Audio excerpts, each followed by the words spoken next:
What is going on, guys? Welcome to today's episode of the Collecting Keys Real Estate Investing Podcast. It is episode 198 today. We are approaching 200 very quickly, which is insane. But if this is your first time here, this is the show where we teach you to make massive income, not just passive income with your real estate investing business. I am your host, Mike DeHaan, here with my co-host, Dan Austin. And on these Wednesday Mike and Dan shows, we talk about real estate investing, business, and whatever else we feel like. It's crazy we're coming up on 200 too, because we've been putting together these real estate animated adventures. Go check out our YouTube channel. You can see our first one that's currently published. In fact, when this episode comes out, the second one should be about to come out. Badass. But they're basically like little animated webtoons of like crazy stories that either we have told in the show or that guests have told in the show. And our, I guess, designer, our cartoonist, who's from Eastern Europe, he was asking me about a story that he'd heard us reference on a more recent episode. And I was like, I think we talked about that a long time ago. And it was the story about the seller that got abducted from the signings that that one at the mobile out in the valley. We'll record some actual audio for that animated adventure, but I had to go back and find it, like where we actually talked about it. And it was in episode 4, like way back when. Really? Yeah. Literally episode 4. That's crazy. Over 2 years ago. And I went back to it and I was like, oh, I wonder if we have like any sound bites in here that we could use to maybe make it horrible, dude. With just trash audio. Oh, dude. Well, we suck. We suck too. Yeah. This banter that we're currently having, that didn't exist. That did exist. We had to grow that. It's so bad. And like our setup is bad. Like we're both wearing like the same sweater and like the lighting's real funky. Terrible cameras. I think that was probably when my office is upstairs and it's just like a blank wall right behind me. It's just trash. Yeah. Yeah. And mine was over by the window. And so like the lighting's all funny. And like our angles were both kind of like this with like our chins tucked down because the way the camera is. Yeah. And then like basically I'm trying to tell the story and you're just like, yeah. There's no banter. There's no banter. It's terrible. Yeah. We've gotten significantly better. I mean, it's, hundreds of reps. You'd hope we got a little bit better. At least that is a great analogy of like, you just got to get better at shit. Like if you're like listening to us and we're saying you just got to get more reps in on your sales or whatever it is, it's true. I mean, we're still not the number one podcast in the world, but we're on our way. Yeah. I mean, and the thing is, like with any skill set, right? If you are committed to getting better at it and you do it with some sort of intentionality over a long period of time, you don't need to be embarrassed about how much you used to suck. You can look back and it's funny. That's awesome. Whether that's like in, a sport or like a skill or, creating content or whatever it is, everyone has that experience of looking back and like, man, I used to be terrible. Not good. Yeah. I had that experience with pickleball. I mean, you still only played one time, so we'll see. So I still suck. But anyways, so we are coming up for the end of March here, end of Q1 already. And we are getting into the, I would say like hot real estate transactions season. Yeah. We're looking at our rental properties, if we're going to offload some of those this year, what that's going to look like. I personally listed one of my own rentals that I own on my own. That was my old single family home. And it was a, newer house, 2017, and listed it. And within 24 hours, I had 3 offers and ended up accepting one for over ask. And this is like a higher price one for the area. I listed it for 500 and accepted an offer for more than that. So that's amazing. Like I was legitimately shocked, honestly. That's amazing, especially because you're going to get a fat chunk of cash back, tax-free. Yeah, I know, yeah. Because it's the rule where I lived in it for 2 of the last 5 years. And I've been renting it for just under 3 years now. So I'll be able to get all those gains tax-free. That rule isn't as apparent until you've sold the property and had to pay depreciation recapture and capital gains on it. And you're like, no shit. Dang, like that thing, that whole idea of like living into something for a couple of years, renting it out for a few, assuming the market's appreciating in that same period of time is so powerful. Yeah. Well, I mean, for me too, I've always kind of like when it comes to home ownership for the average person, I really don't always think that like everyone should absolutely buy a home, like as a lot of realtors do. But if I look at this house and what I've been able to do with the opportunities that came from owning this home, I mean, it's like completely contradictory to what I normally tell people. Because I bought this house. It's a split level home. I bought it like with the basement level unfinished in 2017. We paid $205,000 for it. It was new construction. It was new construction. Yep. We bought it and we opted to finish the lower level ourselves because they wanted like 80 grand to do it. And just from talking to you and other people, they're like, that's outrageous. So me and my wife, school of YouTube, went and finished out this basement and did all this stuff. And it wasn't anything super technical. It was just like putting up drywall and flooring and different things, but made it livable space. Doing that, we did a cash out refinance like a year later, and we pulled out $70,000 in basically tax-free cash, which honestly kind of seed funded what we do a little bit, along with my old IRA from my engineering job. Did that, and then when rates got super low in 2021, I cash out refied the thing again, pulled out another $60,000. So now I have $150,000 out of it, and now I'm going to be selling it. When I would say the market is coming back into a resurgence, and my total profit, all said and done, I'm not sure, but like the total amount of cash I'm going to be getting back in now once it closes, assuming everything goes to plan, will be about 165 grand. Wow. Okay. But all the money that I've taken along the way, I have used to buy more investments, put into our business, generate literally millions of dollars in revenue and net worth. From one purchase that we did. Well, and the thing about that too is the time value of money, because you were able to pull money out 2 different times and exponentially grew that money at those times. So if you had waited to tap all the equity till now, you would have literally lost out on 7 figures of income. Easily. And the funny thing is too, is when we refinanced it the first time, we did the first cash refinance, I was on the brink of leaving my W-2. And I was actually kind of racing because I wanted to get that cash refinance done before I left my W-2, because I knew it would be trickier to get the loan after that. And so I got that 70 grand out. But I remember talking to people and they were like, why would you do that? Like, your payment's going to increase $150 a month. Like, you're stupid. But like, the funny thing is at that point in my financial life, that was a big deal. Sure. And I was like, I'm going to be getting back 70,000, but I'm going to be increasing $150 a month. I didn't even necessarily know about opportunity cost for that money yet. Right. Okay? And I knew that I was going to be completely destroying my home income when I left my my W-2. So I use that, I guess, is like, I guess I better figure out how to make $150 a month. And honestly, that extra little amount gave me an extra drive to like not live off savings, because I was like, man, I just completely botched my whole monthly budget I was expecting with $150. Yeah, no more Starbucks. Yeah. But like, when it comes to opportunity cost and like time value money, those sort of things, a lot of people just don't even understand that. And so I guess the point of all this being, it's important to, I guess, look at yourself and what your opportunities are and what opportunities you're willing to try and create with like your total equity that you have in your own home, in your properties, in your stock portfolio, in your 401k, whatever that is, and decide that if it really should be parked there to, grow 8% or, save $150 a month on a monthly payment or whatever. And if it doesn't, if you do think you can make more money with that, then go and figure it out. Right? Like, even if you're not entirely sure exactly what it looks like, just pull the trigger anyway, because if you have any financial or business sense, you can probably make more money.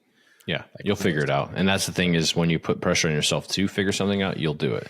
Yeah. So if you had a big chunk of money sitting in your bank account right now, you'd probably figure out something to do with it, unless you just don't want to do anything and just sit on your ass. Like, yeah, that's possible, I guess, for everybody. But in reality, to your point, is like, if you're debating on doing a cash out refinance because you may want to do something with it, just do it. I mean, I'm not giving you financial advice, but in this scenario, in this context that we're talking, it's like, just do it and then look and search for the opportunity for it, because you'll have more pressure. Yeah. I mean, because people always, they crave that cash flow, like a higher number, because they are trained kind of by the salary sort of centered system of income. They like having the monthly income come in, which is fine. When I would really say that, like, is an extra $300 a month, is that honestly better than having $70,000, $80,000 in your bank account right now? No, like not like, even one bit. Like, if somebody said like, hey, I will trade you your $300 a month for 80 grand, I would take that instantly. Right. Well, those are purely hypothetical numbers, but it's like, most people don't think that way. Well, that's the argument with annuities and pensions for companies that still offer those, right? Or if you go buy annuity, is like, hey, give up the large sum of money now for a fixed fee. It is surprising how many people rather have that lower fixed fee, that even though by the time they die, they would have made less money, they still are happy that they knew, hey, I got $5,000 every month. Yeah. Instead of $1 million right now, where, you know, so different. Yeah. It's just a different mindset for a minority of folks that they just are so conservative on that front. Yeah. I mean, but I will add to, like, to circle back the conversation on, like, maybe not everybody should own properties and a cash flow, from a cash flow standpoint, is the pitch is like, why would you want to pay your landlord $1,500 when you could take that same amount of money and get a monthly payment for $1,500 in a house? It's like, well, here's a few reasons. One is the $1,500 to $1,500. The $1,500 rent can go up, but so will your mortgage, because you have your taxes and insurance that will go up over time, which has been proven a ton for people this past year. A lot. Then you're going to take, say you're on the lower end of the spectrum as far as affordability goes. So you're going to go and do like a 3% down FHA loan on a $300,000 house. So you're going to lock up $9,000 in down payment, plus maybe $2,000 in closing costs. So $11,000, like that you're actually taking out of your savings account into this house that you can no longer touch. Like you can't touch, like that $11,000 is actually gone. Because if you have to sell that house anytime soon, the sales cost is going to eat through that, right? If you think about realtor fees is 6% and the down payment is 3%, your realtor fees are twice your down payment. And so think about locking up that money when you don't have a lot at that point in time. And then, by the way, now somebody's got to mow the lawn. Someone's got to replace the shingles when they fall off. Someone's got to paint the exterior. Somebody's got to, you know, unclog the toilet, because, you know, you're probably buying a shitty old house because you use a 3% down FHA loan and that's all you can afford. Like, nothing wrong with it. I'm just saying the facts here. Oftentimes we see this because we've sold plenty of these houses. And so opportunity cost is important when it comes to that. Yeah. And people tend to discount that. And, you know, historically property prices have gone up, but there's no guarantee they're going to do that in the future. Like, honestly, this is kind of one of my current pet peeves, which I've been seeing a ton, is you have all of these, I would say, newer investors. Like, I would put us in the same boat of people that started buying houses like 2019-ish, like started in 2019, 2020. And they're now going and saying all these things like, man, I would be so much richer if I hadn't sold everything, right? They're kind of saying what like the people that started buying in 2010 are saying, right? Yeah, which is, of course. Sort of thought. But the problem is their only exposure is like the most insane time in real estate growth we have ever seen. I was like, well, yeah, in hindsight, absolutely, you should not have sold anything, but you didn't freaking know that. And you went into like the pandemic and all this other stuff, right? Like honestly, if you were being smart, you should have sold everything, right? Because we were in a time of extreme unknowing and just economic turmoil. Like you were like a little bit silly to hold on, and you got lucky, right? Because things could have very easily gone the other way. For sure. Yep. You know, and people like really leaning on that. It's like the same as if someone said, man, I wish I'd bought Bitcoin in 2012. I'm like, yeah, me too. But you didn't even know what the frick that was back then. You wouldn't have bought it then. You wouldn't have bought it. Was, yeah, exactly. Even if you heard about it, you weren't going to go and do that whole process, which was super weird. Dude, they're forecasting Bitcoin to be $250,000 by the end of next year, dog. I mean, maybe. I don't care. I really don't care. Buy now. It's the current thing that's just distracting people from everything else that's going on. Yeah, exactly. More speculation. But anyway, like, with this whole opportunity cost thing, I mean, I know we've been talking about this with our own rental properties as well, because we're in just kind of an interesting spot where, like, we've grown enough that things can kind of absorb some stuff, but we're also big enough that there's just always challenges. Like we have this bed bug situation, which you've probably heard us talk about for the last several weeks. Since probably October.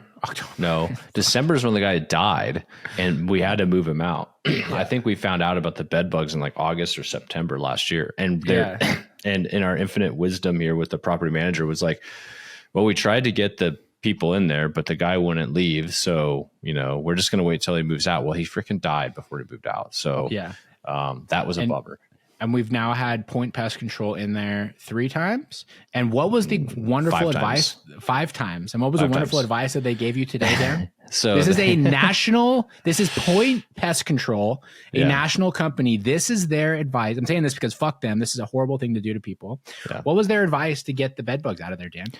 Yeah, so a little backstory here. So this unit's vacant, right? We knew there were bed bugs in there. So right when we got all this shit out of it, we bombed it, I guess. Pest Control said they bombed it.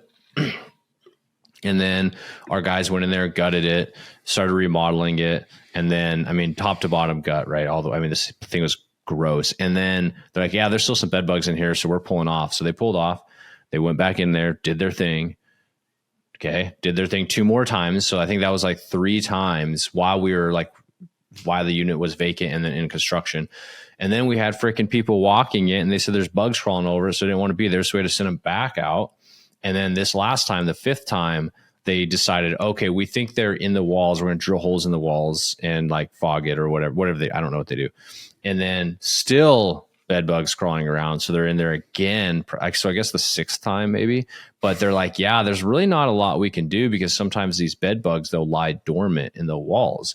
So what you really need to do is we need to get a live host in there. So if you let a tenant move in, and if they have a live host, they can feed on that host, and then they'll all wake up and come out, and we'll be able to get them then. It's like, really? I cannot believe that this was their advice. Like, honestly, they're like, you got to get a live host in there. Take some unknowing people, yeah, put them in the property that you know is full of bed bugs, so that way the bed bugs wake up, and then they can come in and gas them. Yes. That is the most insane thing that I have ever heard. From like it makes no sense, right? It makes no sense. Mind you, we've been dealing with these guys for 3 or 4 months. And here's the thing. When it first happened, I was like, I want my money back. And of course, I'm going through this with the maintenance guy at our property management company. Like, so I'm not the one talking to him because they schedule him. They have their contact. They paid him and all that stuff. It was like, I don't know, $1,200 or $2,000 or something like that. And the guy basically is like, well, we don't do refunds. We will guarantee our service. So if there's bed bugs in there, then we'll keep coming back. And I'm like, there's no way that that's a good business. Like, just go in there, freaking gut it. Like, yeah, I don't. And here's the thing, I don't understand. Of like, they're like, well, because it's a multiplex, so there's units adjacent to it. And they're like, no, they've gone in there 3 times to inspect the unit next door. I'm like, how is there so many bed bugs in here? And they're somehow not going in to the other unit. Makes no sense. I don't know. So it's just like, maybe I guess apparently there's like dog sniffing bed bug dog sniffers too. Like they can find them. I'm like, well, get that guy in there. Go get the sniffing dog to find these bed bugs. Yeah. Well, yeah. I mean, I'm just going to add, nobody worry. We're not going to go put a freaking tenant in there because we're not dirt bags like Point Pest Control. No. I'm saying it again. The worst company I've ever heard of. That is the equivalent of like a plumber. If your toilet isn't working, it's like, just tell your tenants not to take shits. Yeah. It's like, like, it doesn't make any sense. Don't poop in this bucket and then dump it outside. Yeah. They're like, oh yeah, your heating's off and it's winter. Just tell your tenants there's a lot of fire. You know what I'm going to do instead? I'm going to go and get several like stray dogs and cats, put them in there so then they can pick up all the bed bugs. And then I'm going to walk them over to all the tenants in the nearby, like our competition, and give them all service animal letters and be like, hey, you want a pet? Here you go. And then they'll all get bed bugs, have to get shut down like we are. And then our unit, there'll be less units, and so it'll drive up rents. Just start a citywide infestation to make another $100 a month. What a nightmare. Like do you think it would work if you like hung a chicken in the kitchen, like a tetherball or something, and they're all like coming out and they all like gather around at the bottom and like circle around? I don't know. Like ants I've never, this is new to me, like, but I'm becoming an expert in the last 6 months. If you know anything about bed bugs, hit me up on Instagram. Like, I want to know like how to get rid of these bastards. Yeah. And that's at Mike _ that's at Investorman Dan. I'm Mike _ Invest, but you can hit him up on there. But man, just so we're dealing with that nonsense. And then we have a couple vacant properties that, I mean, I guess we've chosen to keep them vacant because we're planning on selling them and reposition the equity, just because they have a couple capital items that I wouldn't say are like immediate, but we see in like the next few years being challenges. And it's like, we're looking at just our opportunity cost and our lending company and other stuff. And it's like, should we reposition it? Especially because property taxes have increased so much everywhere.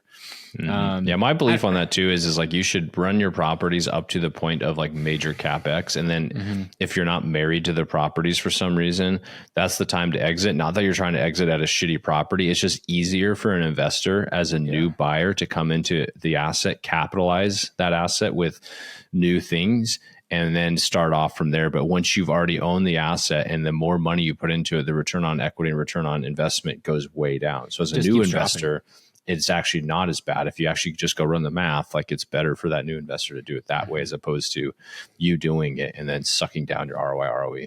Yeah, well, exactly. They're starting from scratch, right? So their basis is going to be whatever they decide it to be. Right. Yeah. Cause and the reason why I say is like, you can't necessarily just go cash out, refi $35,000 worth of capital items, because it doesn't necessarily add value to the property, where a new investor can come in, buy that property for a percent of the property for the down payment. And also there's negotiating techniques for that as well, of getting like some money back or whatever for like roof replacements and stuff like that. There's just it's just easier and better that way. Yeah, totally. Yeah. I mean, and then all those things, and then like the tenant space in general is just kind of weird because of affordability issues. And so like with what we've looked at, it's like the actual return on equity that we have is kind of dropping. Just because, rents are pretty stagnant, but prices are increasing, especially with taxes dramatically. And so for us, because like a lot of these properties, we have 30 or 40% plus equity. So if someone was to come in and buy it, even with higher rates at 20% down, their return on equity is going to be probably more aligned with what they would expect versus ours, which just isn't making sense.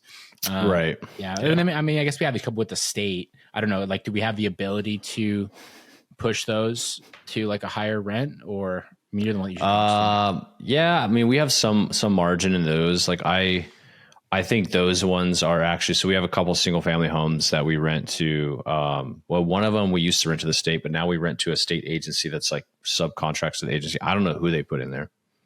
Don't know. One we have like the random Russian guy that was there that one time. Yeah, I think he was like Czechoslovakian. I don't know. Yeah. Like I have no idea who you. Maybe Russian. Witness protection or sex offender. I have no idea, literally. Anyways, but the other one is rented directly to the state for a specific program for development disabled adults.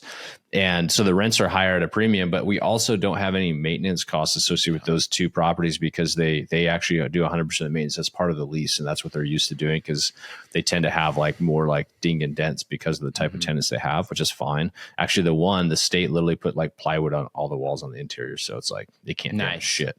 Nice. Yeah. That's nice. So actually, that's a funny story. So I stopped by that one today. Sorry, I'm going to laugh at myself here a minute, and don't think of me as a terrible person for telling this story. But people listening already know you're a terrible person. It's fine. So this is all fun and games. So I swing by this one house for two reasons. One, it was on my way home, and we have a detached garage that we retain for storage for materials and stuff like that. And so we have a mutual friend that needed some things out of there. So I said, hey, I'll swing by and see if they're in there. If they're in there, I'll just put them outside. You can swing by and grab them. It's on my way home. It's not hard. But then also we had a rent collection issue with one of the tenants, because their mom pays rent for them. Because like I said, these are developmentally disabled adults. So high functioning adults, but they're not able to like live on their own because they have special needs issues. Usually these ones in this case is like, I don't know, mental handicaps and stuff like that. And so she's like, hey, I'm just going to leave a cashier's check at the house. I was like, fine, I'll swing by. I have to go by there anyways. I'll just come and grab it. So I roll up, I knock on the door, and this dude answers the door. And you've heard my stories. Sometimes like you answer the door, you don't know what to expect. Like I've been like straight bear hugged and squeezed almost to death by like a 6'5", 400-pound dude. That, you know what I mean? That's dumped 3 gallons of cologne on him and is wearing a Winnie the Pooh costume. Like I don't know what to expect. So I knock on the door, and I can hear people talking. So I got the windows open, and this dude answers, and he's wearing like a wolf shirt with like the wolf, like Howling at the Moon type shirt from like they get like a national park, like gift store, something like that. Or like, oh yeah, Walmart. And he's got like a scruffy beard. And I'm like, I think this is one of the tenants. I'm like, hey, how's it going? Like talking like I would to like a small child or a special needs person. And the guy's like, what's your name? And I'm like, oh, I'm Dan. And I'm like doing this like whatever impersonation of some idiot that would talk to somebody like this. Talking to a child. And I was like, yeah, so I'm here to pick up the check for Jeremiah. And the guy's like, can you give me your ID? And I was like, what do you need to see my ID for? Like, I was like, what is this kid playing like a game with me now? Turns out that was the caretaker I was talking to for 3 minutes on this whole thing where I was just totally acting like an asshole in front of this guy. I was like, oh my God, dude. Yeah, you were being an asshole. This was like, I didn't know what to expect. Like it really caught me off guard, and I had no idea that he was the caretaker.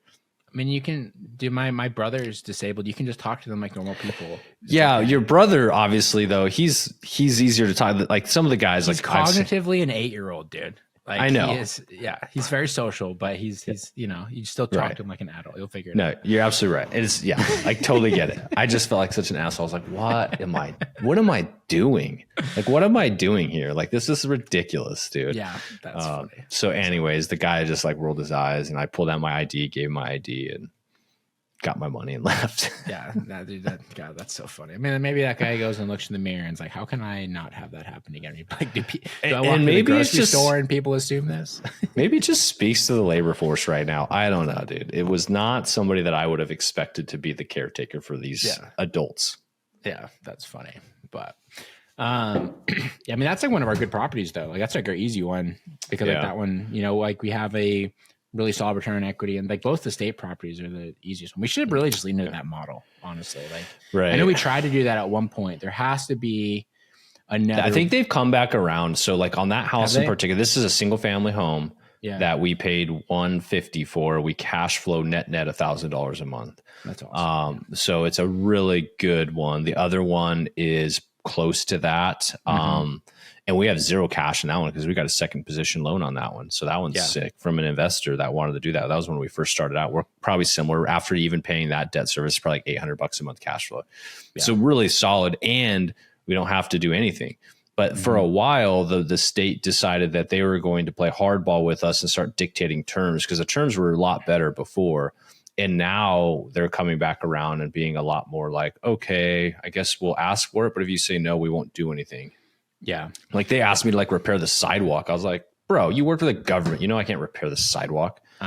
It's not how it works. I don't own it. I don't own the sidewalk. It literally says City of Spokane on it. Yeah, that's funny. I mean, that whole industry is just so tricky. I mean, I know there's people that kind of try to like lean into that model. I mean, even like you said the agency that we work with on some of those, like are those actually government agencies now? Cause I remember at one point they were like private and they basically wanted to like arbitrage our house and they had their own back end, whatever. Yeah. So we've actually worked with a few different ones. I mean, this is a great model for those listening. Like go and look on your state, like programs and look for basically you're looking for like placement companies that are there, like, and you'll go to their website and they'll look like they're there to like help the people.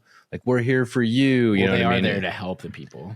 They are there, but they're there for profits because a lot of the people that run these companies, there's a lot of small ones out there. We've worked with like a decent sized one. There's a lot of small ones out there that they're like, I am literally just going to say that we did all this stuff and then take the money because most of them, they get a combination of the tenant of the person that's getting placed, their social security income. They're usually on social security income, depending on their situation.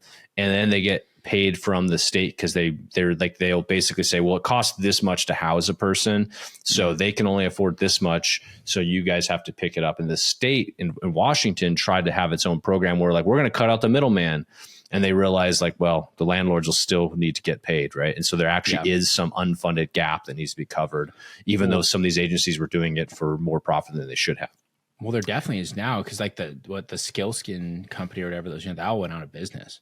Yeah, exactly. That's who used to like pay on behalf of all these people, right? So I don't know how that worked, but I'm just guessing they would collect money from all these people and then pay out as a percentage of what they were asked to pay out. I don't know how that worked. Because like they would pay on behalf of the tenant, right? To us, to you and I, but they weren't actually providing the housing or any of the services. No, they just had like pain in the ass staff members you had to deal with that would make everything super, super difficult. And they would be like, can you prove that the human shaped hole in the drywall wasn't there when we moved in? Right. Oh my God. The same exact size as our tenant. Yeah, right. That we have the recorded incident of when this happened. Let's how do we know that it wasn't already there? Right. Well, that's a real story, by the way. It is true. But back to the point here, though, on why it is a valuable situation is so the one we rent to the private agency, it's a good company. They own they lease like 30 homes across our state for different people. I literally don't know who these people are that they rent to, but I do know that they're great because they signed a lease for them. And then one day I emailed them. I said, your rent's going up $100. And then they never responded, but they started paying us $100 more. It works out great. They went in, they're like, we don't really like the floors in here. Is there anything you can do here? And I was like, No, honestly, like if you guys are going to live here, I'm just going to leave it as is. Like if you guys move out, that's when I'm going to do a full renovation. So like it is what it is. And so they paid like $5,000 to do LVP throughout the whole house. Nice. They rip out a janky tile and everything.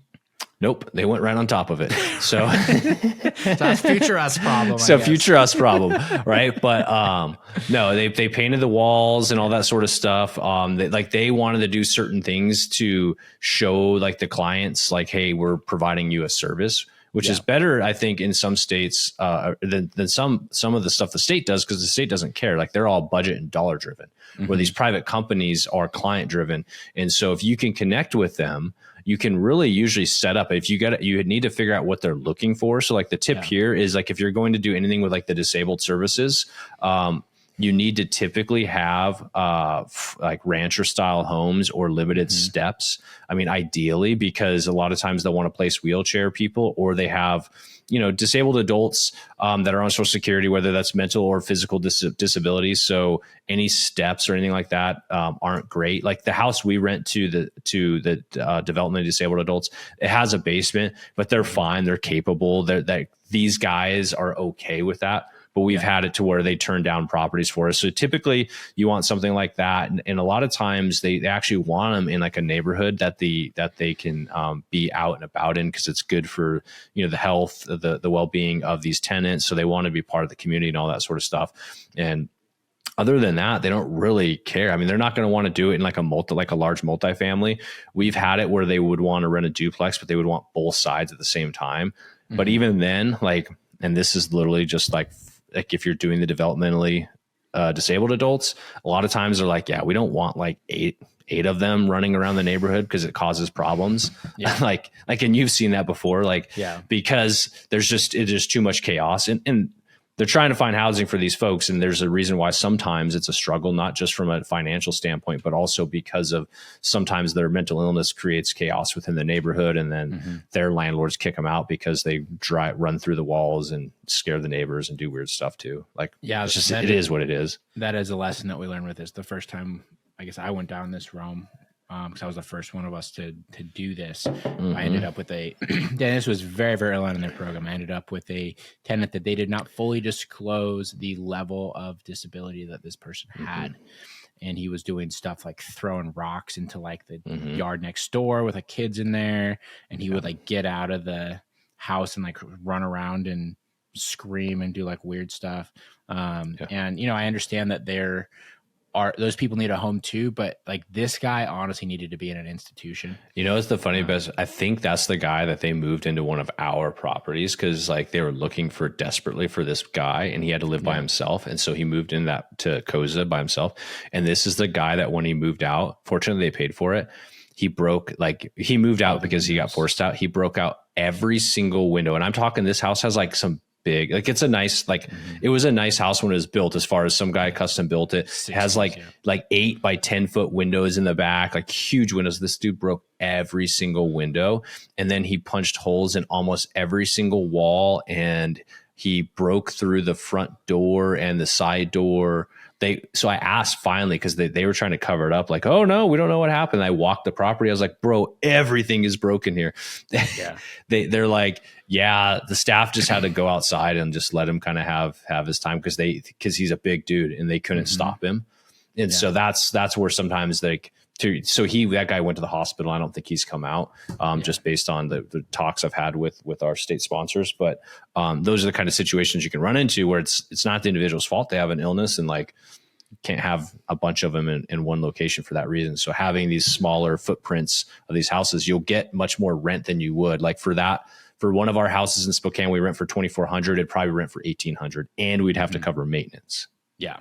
Yeah, I mean, they're willing to pay you a premium because of the associated risk, and also too because they don't want you to, they like don't want you to be increasing rent. Like their like thought is if they make it a premium, that they'll be able to just have the same budget for a couple of years. Yep. And if you're willing to work with them on it, like they're generally pretty good. But like a lot of this conversation though, when you hear people talk about these different things and they pretend like they're super easy and they have all these different niches, they all come with hurdles. You guys yeah. There's none of these things that are like the extra cash flow sort of plays that people do that are just turnkey. Like you hear people talking about like these sober living facilities or these like rent by the room situations, or, Section 8, or like whatever else people do where they're like, short-term rentals, trying to squeeze out more money. Everything that isn't just a traditional long-term lease is going to come with headaches. And comes with like something. You got to work some for your kind money. of baggage. Yeah, you got to work for it. Because if it was honestly that easy, everyone would do it. And that's just not how the world works. Yeah. Well, and like, I'll just close the loop on this. And like, you can't always just accept what's happening to you. So I just explained that story where the tenant just thrashed everything. And then the state was like, yeah, we're going to move out. So they wanted to move out because they had no reason to own that house anymore, because that guy had trashed it and he was going into the hospital and he could no longer live with people. So this was a house that we bought specifically for the state. Like, they were like working with us. We'll keep it for 10 years. Right. Well, a year into the lease, they wanted to back out. So not only was I not going to accept the situation, what they did, I was like, you guys are going to make this right. First of all, you're going to pay to fix all of this, and you're going to pay because it's going to take so long to fix. You're going to pay some additional rent. And by the way, do you know anybody else that needs this property? Because I had been working with them for a year now, like looking at expanding this stuff. And then they connected me with the new state funded private contractor that now rents it from us, right? So it was like being very proactive and not just accepting things, but it was a lot of work still, right? The more money you make, the less passive it becomes. Yeah. I mean, and regardless of what anyone says, that's the rule. Like the rule. So cool. Awesome, guys. Well, we'll wrap it up there. We appreciate you guys all listening. You should share this with anyone who's interested in real estate or trying to figure out what the best velocity for their money is, or time return on their equity, or different things we talked about today. And anyone who has some get rich quick scheme where they are talking about running to the state for people that need additional care, have them listen to this one so they can know the true reality of what can happen when things get a little bit weird. So appreciate you guys listening, and we'll talk to you next week. See y'all.